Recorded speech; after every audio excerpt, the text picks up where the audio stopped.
Olá, meus queridos alunos do oitavo e do nono ano, tudo bem com vocês? Quem está falando aqui é a professora Denei Carla Campelo, responsável pelo componente curricular Língua Portuguesa da Escola Municipal Sebastião Cosme de Assunção.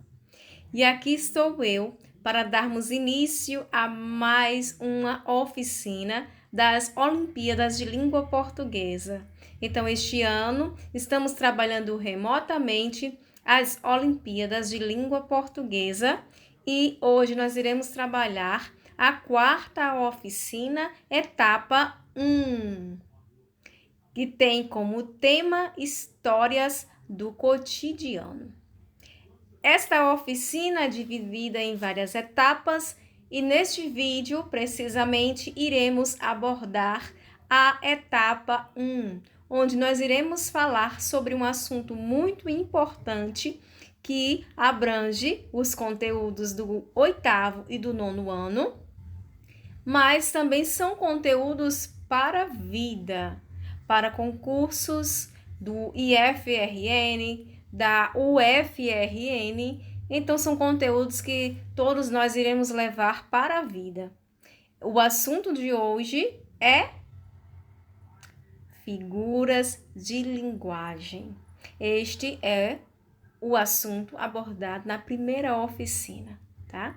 Então, hoje nós vamos estudar esse conteúdo, tá? Nós já estudamos a primeira oficina, a segunda oficina, a terceira e agora estamos na quarta, que é subdividida por etapas. Nesta etapa 1, os alunos do oitavo e do nono ano, vamos estudar agora histórias do cotidiano nas nossas figuras de linguagem. Vamos lá. Pessoal, as figuras de linguagens, na verdade, são recursos que são utilizados pelos autores para realçar uma ideia. Um bom cronista tem dois instrumentos básicos que vocês poderiam perguntar. Quais são, professora? E eu te respondo: o olhar e a linguagem. Com o olhar, ele reconhece o acontecimento, o momento que merece ser preservado, o qual outros nem notam. Com a linguagem, ele retrata a situação e as figuras de linguagem o ajudam a fazer esse sucesso. Tá vendo? Fazer isso com sucesso. Então, as figuras de linguagem são usadas para realçar os textos, para dar ênfase aos textos, para abrilhantar os textos.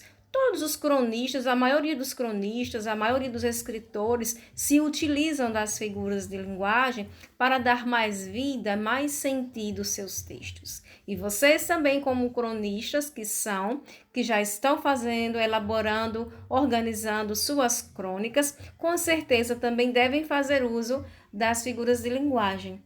Hoje, nesta oficina, neste vídeo, nós vamos nos deter a algumas figuras de linguagem. Para o vídeo não ficar tão extenso, o próximo vídeo nós voltaremos com um pouco também de figuras de linguagem e damos continuidade ao restante das oficinas, tá bom? Então, vamos analisar aqui uma expressão muito importante, que se chama comparação. Essa figura de linguagem, pessoal, é bem parecida com a metáfora. Mas o que diferencia, professora? O que é que diferencia a comparação da metáfora? E eu te respondo: a conjunção como. Quando você usa a conjunção como, isso diferencia a comparação da metáfora, que são duas figuras de linguagem também muito parecidas. Então, vou te dar um exemplo, tá? De comparação. Vamos lá. Faço versos como quem chora, de desalento, de desencanto. Como quem chora. Como quem chora. Faço versos como quem chora. Eu estou comparando os meus versos com alguém que está chorando. Então, estou fazendo uma comparação. Por quê? Porque a comparação são termos comparativos, que quase sempre acompanham essa conjunção como. Então, faço versos como quem chora, de desalento, de desencanto. Essa frase é uma frase de um verso de Manuel Bandeira e é uma frase explícita de comparação. Por quê? Porque tem a palavra como. É isso aí. E a metáfora? A metáfora não tem a palavra como. A comparação é mental ou abreviada em que prevalece a relação de semelhança. Semelhança profunda, mas não tem a palavra como, a conjunção como. Não aparece a conjunção como. Lembrem-se desse detalhe, tá? Então, um exemplo.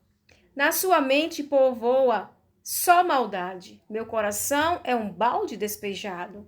Como assim um balde despejado? É uma comparação. O meu coração é um balde despejado.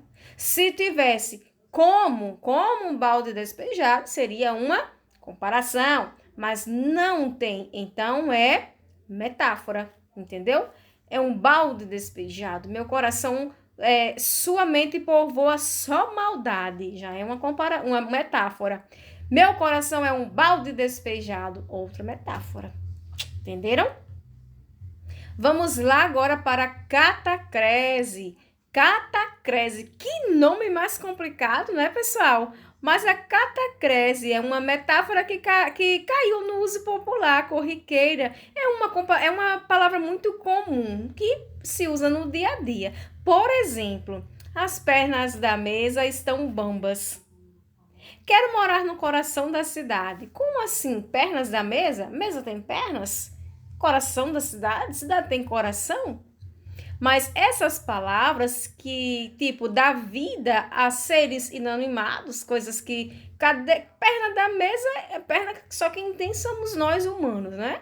Então, coração, só quem tem também somos nós humanos, né? Mesa, seres inanimados não tem coração nem pernas. Então, quando a gente dá essa vida para os seres que não existem, né? Coloca esse nome, pernas na mesa, coração na cidade, então a gente está usando um recurso chamado de catacrese. É uma figura de linguagem, tá bom?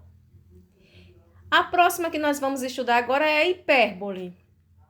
A hipérbole, pessoal, é uma afirmação exagerada, algo que está fora do comum, está dado como exageradamente.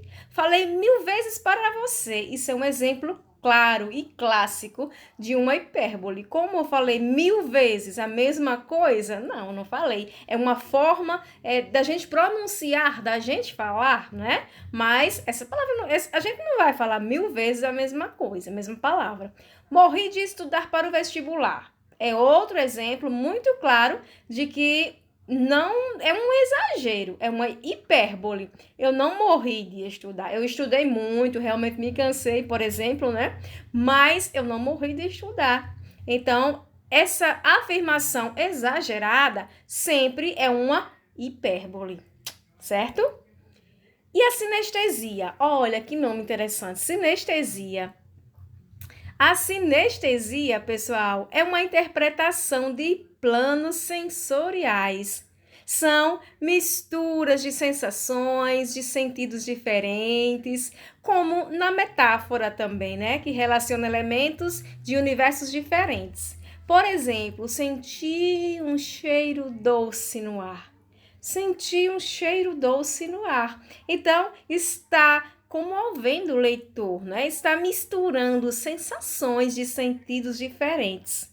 Então, essa sensação e esses sentidos que são totalmente diferentes fazem com que o autor, o leitor, reverencie uma figura de linguagem muito importante, chamada de sinestesia, tá?